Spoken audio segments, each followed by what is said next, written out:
I, Ocean Man the Fourth, officially declare myself as Master of the Osheanean Empire. Our borders are secure, and my troops are poised to wash over any who dare threaten my sovereignty. Our realm spans 14 regions, plus our capital of Oceania, the shining beacon to guide the future of these lands. My citizens live in luxury, pious to authority, and content in their servitude to me. Even the slaves see no reason to rise against my rule.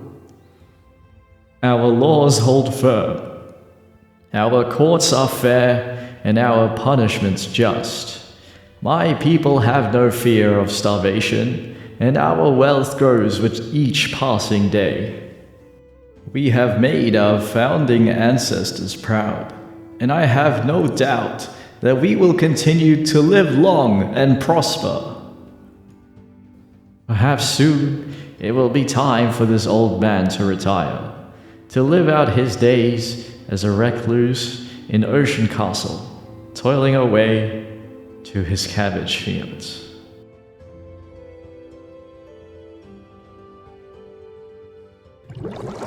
Mates, brothers, and other ocean goers, welcome to the epilogue of the Osheanean Empire. This is the empire, as you've seen from the intro and the thumbnail. We now have this entire southern region, and literally the only paths out toward, out from our settlement are towards Vorkia here and Piravim, pretty much. And whoever ends up taking this, but it's probably going to be Vorkia once more. Our Amevian allies to the northwest, and the Talapi allies to our northeast. Both long-living races, yeah, both of the... Wow. Okay, this... this rule has been around since before we started the game, pretty much. And Jaxter is a bit newer. Whoever ends up taking Dolphin, if Mouts here ends up taking Dolphin or Talanashta, then we'll have another neighbor. But there's actually a funny story. So Vorkia actually had a rebellion, like an internal strife, right? And they ended up relinquishing like this, this, and this. And Berinia, this massive nation here, 3,000 soldiers, by the way, they ended up actually taking this entire side. So Waterverf and Dolphin. And that's why their army is here, 3,000, right? 3,000 troops. And I actually tried to ally with them.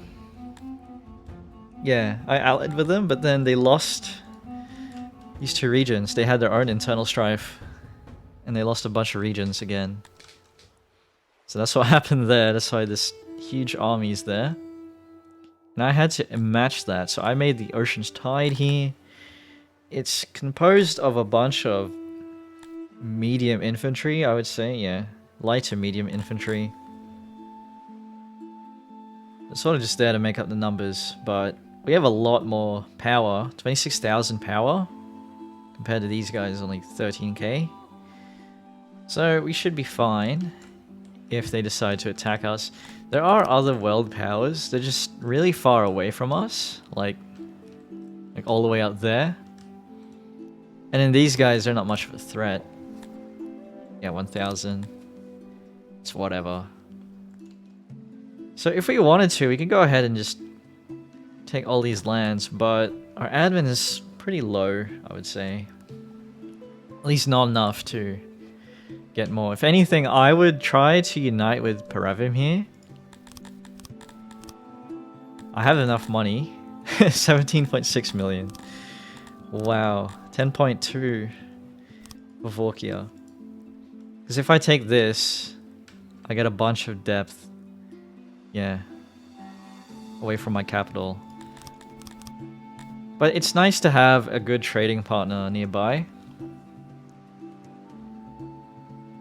Yeah, it's literally the closest city, the closest trading partner right there. We've been friends with them the entire playthrough as well. So I'm fine with staying friends with them. If something happens to them, like if they have an internal strife event, I might go ahead and, you know, eat into the lands. But otherwise, yeah, our borders are pretty secure, pretty safe. Diplomacy-wise, I've sent like 69 envoys to flatter them. Pravim, Vorkia, and Verenia. The world powers in my region. Regional powers, right? And yeah, honestly, I think we're pretty much solved. We're pretty much solved on the whole world map front. Alright, if you wanted to copy this unit layout, this is it. So 150 soldiers, max training, 2 plate armor, half shields, right? And half short swords, falcatas, pretty much. This is pretty solid, but I haven't actually tested it in combat, so I wouldn't know if they're going to perform well. And obviously they're not fully stocked, right? And then as for the Talapis, I have a single unit of Talapis. There should honestly have a lot of... what do you call these? Support troops. You should have a lot of support troops. Like archers and that. And honestly, this is a lot less. Like... your support troops should be like fully kitted out pretty much. But my Talapis here have full archer training that I can give them. A bit of plate armor, a bit of shields, and a bit of bows. That's pretty much it, yeah. I don't think the army would perform too well in manual combat. Oh, they could. They could. We have the numbers, yeah. And the archers can carry a lot of the fight. But we have plenty of money for mercenaries and stuff as well. Like, look at all these mercenaries. We have 21 million pretty much. We could supplement our troops with mercenaries as needed. Now, as for the regions, we've got the Clementi Duchy here. It mostly provides a bunch of services. A bit of cotton and fish, right? Mainly tax, though. We got Sithalon Valley. Obviously, it has Sithalon Mine. And then only trees. Mostly, it's a lot of wood. And mostly coal. It's a lot of coal and wood. Only mines. It has only ore and stone mines in it. Almost 2,000 stone. Bunch of ore. And then breadbasket here in the corner. I renamed only farms because it has woodcutters instead of just farms, right? We're getting almost 3,000 grain, a bunch of cotton and wood.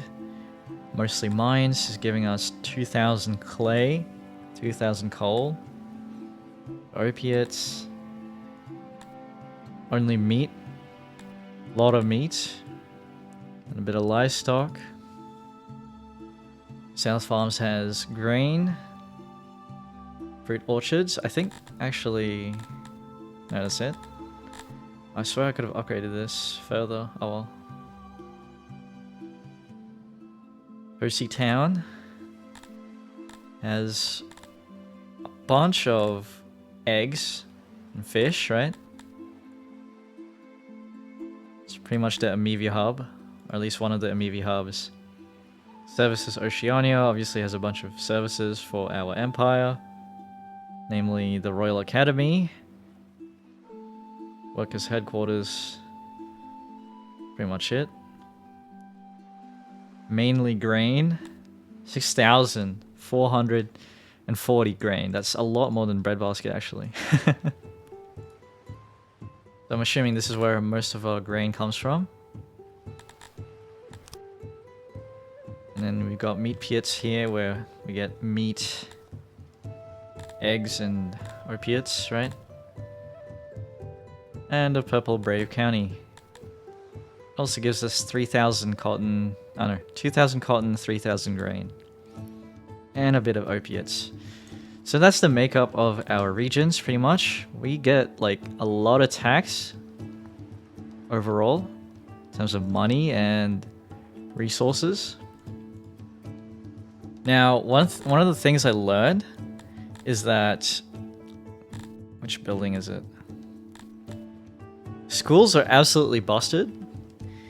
Because they give you a global production buff, but also one of the buildings that's really important as well is irrigation, actually. So this here, not only does it increase the output of all these farms, right? So the farms and the pastures, they also increase the output. No, not yeah, the population, the maximum population that you can get. They increase it by like +5 region capacity, whatever that means. If you think about it, City Hall. Actually, this growth building. First here, the growth building gives you like 5 region capacity or something. Is this correct? Yeah. So irrigation is the same as this land clearance thing. So a bunch of the settlements I've been getting irrigation just to push us over to 2,400. That's the breakpoint there. To push us over to that so we could, you know, tax even more. So the typical layout is obviously the city, the growth buildings, a bit of hygiene if the research and physicians isn't enough. I basically have a bunch of random physicians everywhere, increasing the health so I don't have to build the hygiene. But the hygiene buildings, they also give you region capacity, but it's not a whole lot compared to the costs. So yeah, I would recommend getting the irrigation instead of hygiene. Hygiene you should get if you need it to increase the health here. Otherwise you go irrigation because it gives you region capacity and also boosts your output, right? Of food resources. And then the guard post and walls, I always get them just in case just to slow down any attackers. I don't know how necessary they are. I'd probably get at least a guard post, just so you don't lose region immediately. Some BS, right? I'm not sure if you need dirt roads either. You just need enough to get this proximity, but I already have, yeah, like full proximity everywhere. And obviously loyalty buildings, you just get them as you need them. And I don't even think you need a barracks. Like, I have 23,000 conscriptable people. Like, like I don't need to get any more. 23,500 conscriptable. Like, we could make the biggest army ever. It's not even close. Like, I don't think we need to get barracks. So maybe, I don't know, maybe there's a way to, like, maybe we could change this to make them train faster or something, or like better quality instead. I don't know. In these other regions, yeah, I've just been building a Temple of Thuri as well. We want to spread our religion around because it increases the effects of the industrial things here, but also it reduces the penalty of religious differences, right? we just convert everybody to a religion, but it's not super important, so I wouldn't make the maximum temple unless you're trying to flex on everybody. Like, it's actually, I don't think it's worth it. That's pretty much it, yeah. Dirt roads. You can see, yeah, that's how I build everything. If we go over to even the industrial hubs, like I get the irrigation just to get us over the population. And I also get the windmill. This windmill is super important. I don't think you need police necessarily. Yeah, the physician is good. The workers guild is good. Tax office kind of dookie. The bank is good. And yeah, it's pretty simple. I think you guys can work it out if you play long enough. But that's it for the world map. Definitely this time. So here in this vast here in Osheania, our capital, I have a bunch of like blocks pretty much. So obviously if you've been following the series along, we finished the internal districts and we just had the external districts to go. Ocean Castle, I think the prison island, I don't know if I finished that either. But it's time to show you guys. So we've reached Asta, obviously, 10,000, over 10,000 population. What have we gotten? I changed this to the Osheanean Empire, obviously, because now we actually qualify, because we're now an emperor, right? As an Asta or emperor, you're simply better than 99% of all noble houses of Syx. That is me. That is me, my friend. We have a bunch of industry. Let's turn on this real quick. So in the south, I pretty much just copied what I put in the north. And in the north, we've expanded our pottery. We needed pottery to make the piva, pretty much. Yeah, there's a lot of optimizations that should probably be made to our design of the city, but it's time to move on, guys. It's been a long time since the start of the series. And yeah, we have a fully diversified economy now. Like, I'm pretty much making everything. If we take a look at the workforce here, yeah, we're tailoring, we're smithing, we're ration making, making paper, making machinery, cut stone, jewelry, furniture, bows. Pretty much everything except the raw resources and charcoalers. Charcoalers are complete garbage, I would say. Just import your coal. Or tax it from the map, yeah.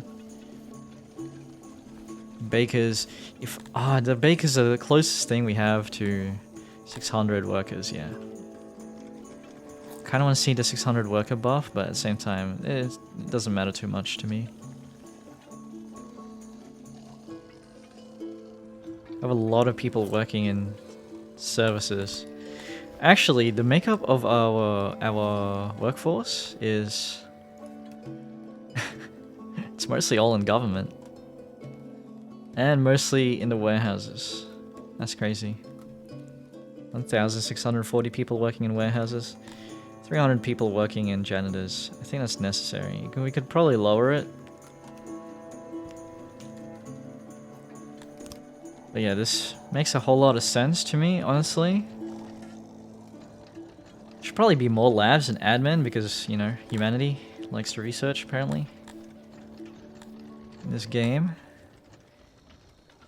Should probably, yeah. Oh, just a bit more labs and we could probably, if it has a experience buff, I don't think it does. No, it's all to do with education.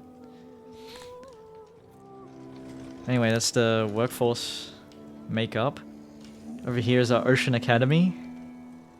By the ocean, I try to follow the natural curves of the what do you call this? Little bay here, I guess.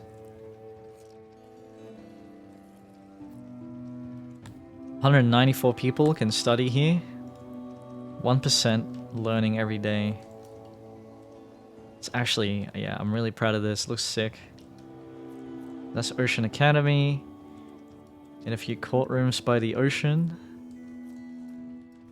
And the noble house for our noble of Oceania. I unfortunately couldn't be asked to come up with a new design, sorry.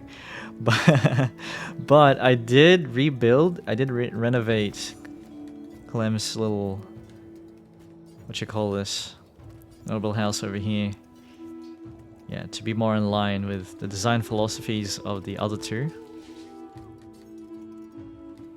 Hopefully this makes a lot more sense than whatever we had before. And over here, the prison island. This is our dungeon. This island is pretty much self-sufficient. Like, we got the houses for the workers, toilet and all the like rest of the services for them. The janitor to keep everything fixed. And you actually need this warehouse. I should have put it on site somewhere. I messed up, yeah. This warehouse here, you need a warehouse full of food somewhere near your dungeon. Otherwise, people can escape really easily, apparently. Yeah, I don't know how, if that mechanic makes sense at all, but yeah, if you don't stock up on food, like these 43 people, even though I had all of them, some people did a prison break somehow because they weren't getting enough food. Yeah. So just get a warehouse, put it next to your, like near your dungeon somewhere, and you should be fine. Should be right. That's the prison island. We've got a few asylums around. Should be enough, yeah. Should be enough. There's a few vacancies. And obviously the little service thingers here. So we got the fight pit, barber, right? And a stage.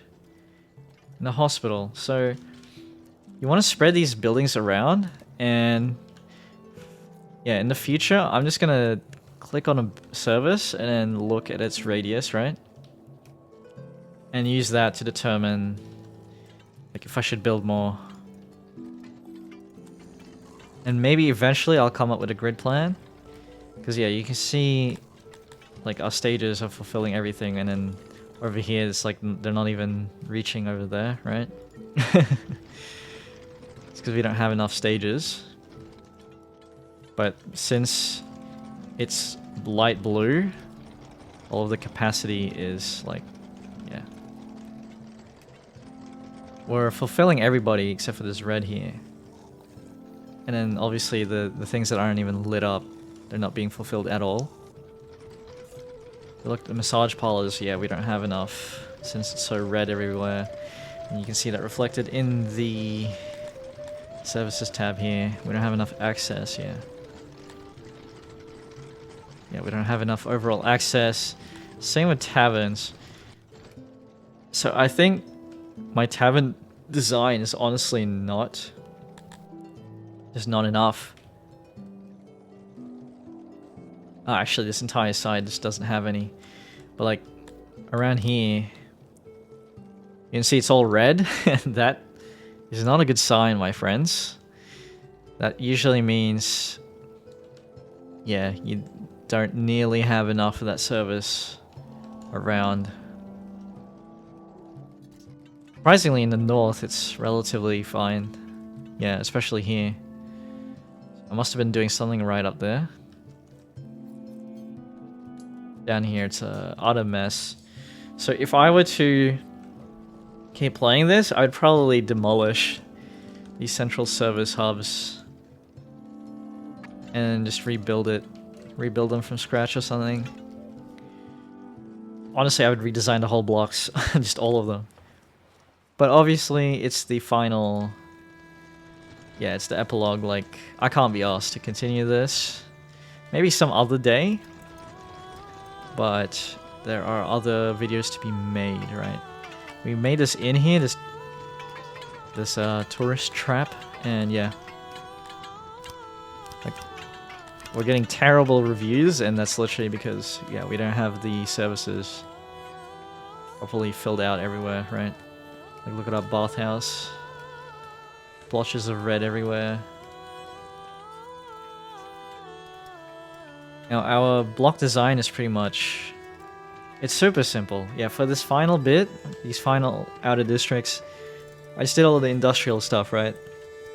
So we have two... What do you call these? Workshops?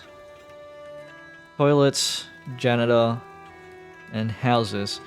And we rely on these centralized service hubs to support all of the people that live here. But unfortunately, on the left side, I didn't bother building one of these over there. Probably should have built that instead of this inn, because this inn is kind of useless. Like, we don't need the money from tourism, right? Like, 33,000? We get that in one day from one of our regions. Like, you don't need tourism. Tourism's kind of terrible. It's only for nations that don't have an economy outside of, yeah. We've got nothing else to do. Tourism is the way to go. Natural beauty and all that. It's one of the things. I mean, that's, yeah, it's a selling point, I guess. But anyway, administration. Big admin building. We haven't had to build anything else. This admin building does all the work. 326 people in it. They just sit there. There's good in the admin building. In the embassy, 240 ambassadors. Increased by research, yeah. Most people just go around appeasing all our neighbors, pretty much. Lots of regional powers. As for this temple, so this temple here, it's really good actually, but recently, we've only been 83%. So I'm not sure why. Maybe... just doesn't have enough capacity. Yeah, I mean, we have over 10,000 people. Capacity is 1,320. Not everybody visits the temple every day. So, but yeah, the load is just 100%. So, we probably needed to make a bigger temple. I know, crazy, right? Or probably two of them. This Grand Arena, I think, only 50% load. And this is like the smallest Grand Arena you can make. Yeah. You're fine on Grand Arena. I think this design here with all this crap on the outside, it looks really nice, in my opinion. It's perfect. It's completely fine. Maybe instead of this stuff, you could put services, but I don't know. I think that just looks sick. And then again, a bathhouse, stage, hospital. I don't know how big the hospitals you need. Like, I don't know how big they need to be. I only have 3 of them. You should probably make smaller ones, spread them out. Scaffolds. Here, I changed the forts to just be a bunch of barracks. Yeah, and then the walls.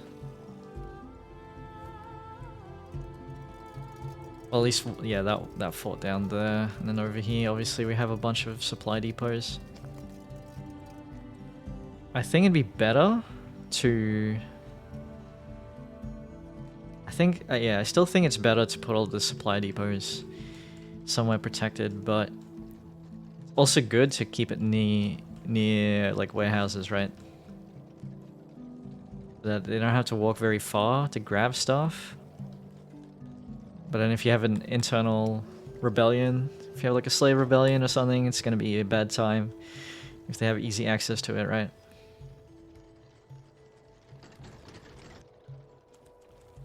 And arena, admin, embassy. Oh yeah, the retirement home. 660. 736 people can retire at any given moment, pretty much. I feel like that's enough. Our retirement age is like 50% of... So all plebs retire once they reach 80% of their life expectancy. So once they reach 90% of their life expectancy, they're allowed to retire, the humans. And then Dorians, I made it 69%. So whatever 69% is of... Wait, what?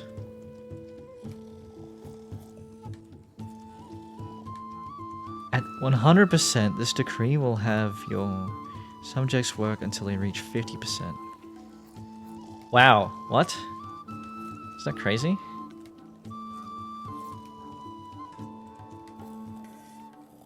Okay, well, I don't understand how that works, but all you need to know is that we have a lot of retirees, right? 660 people. I think that's enough. There's a bit of free space as well. Good news. And over here there's a lot of free space as well for them. So that's the typical industrial housing block, and then we have the typical residential housing block, which has like houses on the outside running in, and then a bunch of services in the center, lavatory, physician, your restaurants, guard posts, like all the typical stuff, right? And in the corners it's a bit more modular. Like in some corners we have a janitor, and some corners massage parlor, tavern, food stall, and market, right? Pretty modular. Why do I say this? Because in some regions we have a shrine instead, right? Some of the corners, you can pretty much put whatever you need in the corner. Yeah, I would say that's a good idea to do so. And then here is where all the humans are born, pretty much. Okay, there's a few spaces outside, but this is where the majority of humans are born. This nursery, like completely opposite the school. It's probably a good idea to keep these nearby, I would say, so the children don't get lost. Like, okay, if you get lost from going from here to here, like yeah, just let it happen. It's natural selection, okay? Good lord. You have to walk like 2 meters. Not even. How many meters is that? I don't know. But anyway. Obviously the gem mine is still here. Oh, we can upgrade it. I mean, it's nothing, yeah. May as well. Gem mine. And the town hall. Original town hall. Still here. I don't know what I'm gonna do with it. I'll probably just leave it like that. Because I moved the throne over to the castle, which I'll be showing very soon. This is our only archery range. 136 people can go ahead and train their archery skills here. That's pretty much it, and all the housing nearby, obviously. Bathhouse. Yeah, I've just been copying and pasting all the stuff pretty much from our previous episodes. And obviously we have the trade hub here. And there's another thing, you should put all your export and import stuff also nearby a warehouse.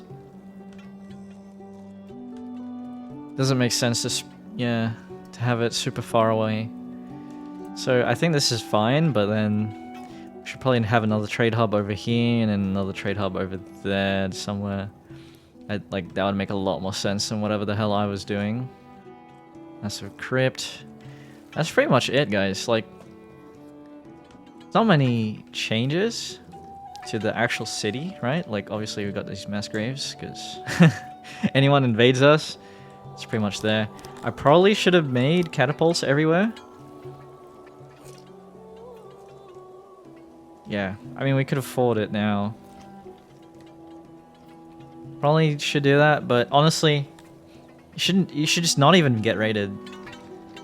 Like, that should be one of your missions. Like, just don't even get raided, and you don't have to worry about, like, trying to defend your city properly, right? Like, we have a lot of garrison here.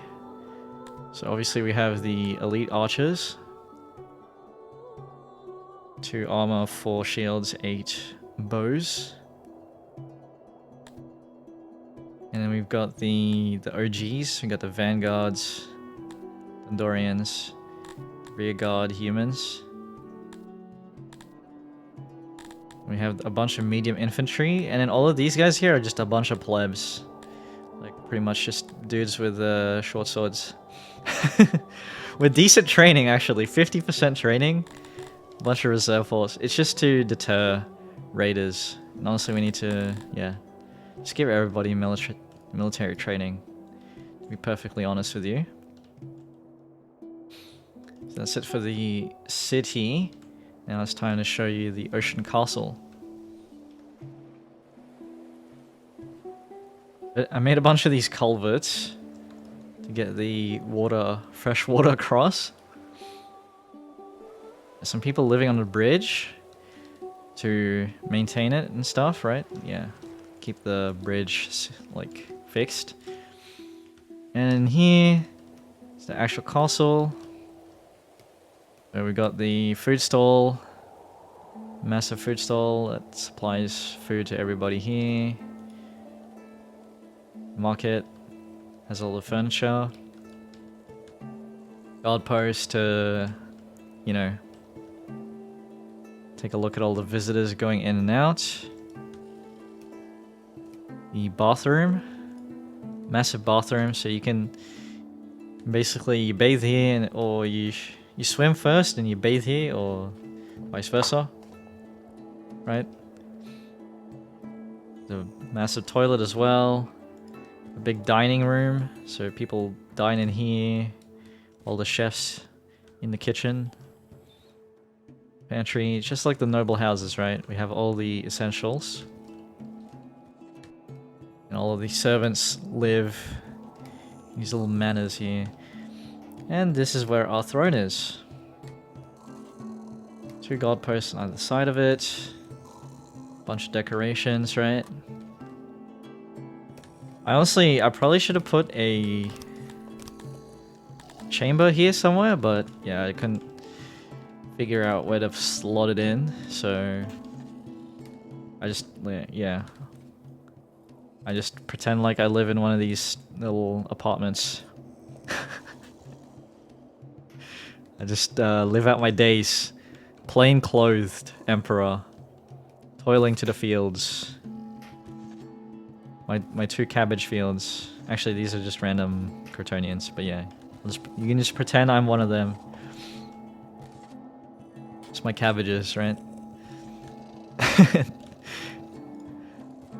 The janitor here, like this castle is pretty much self-sustaining. Like we have a bunch of food stored in case of emergencies. Bunch of resources. If I shut off these 2 gatehouses, it cuts off. Hold on. Yeah, we cut off our entire our entire capital is cut off from my rule. Which is kind of dangerous. Honestly, we don't have a royal guard here. We probably should have some station here.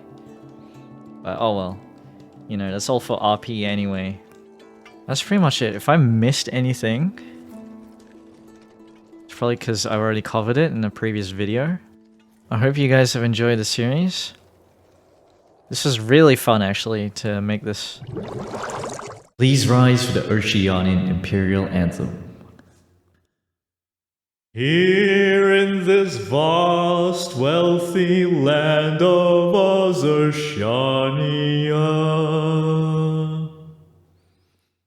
this land of beauty, of gifts rich and rare,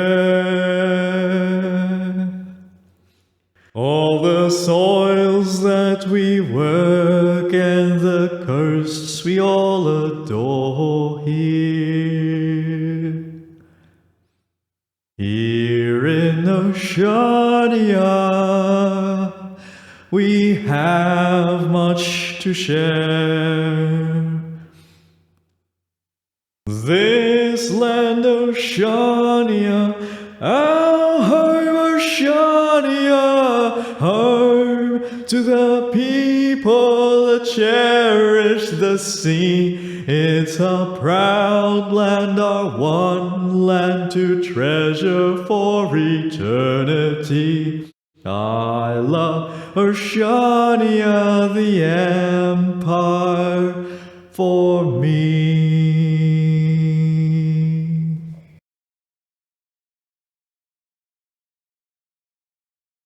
Authorized by Ocean Man of Oceania.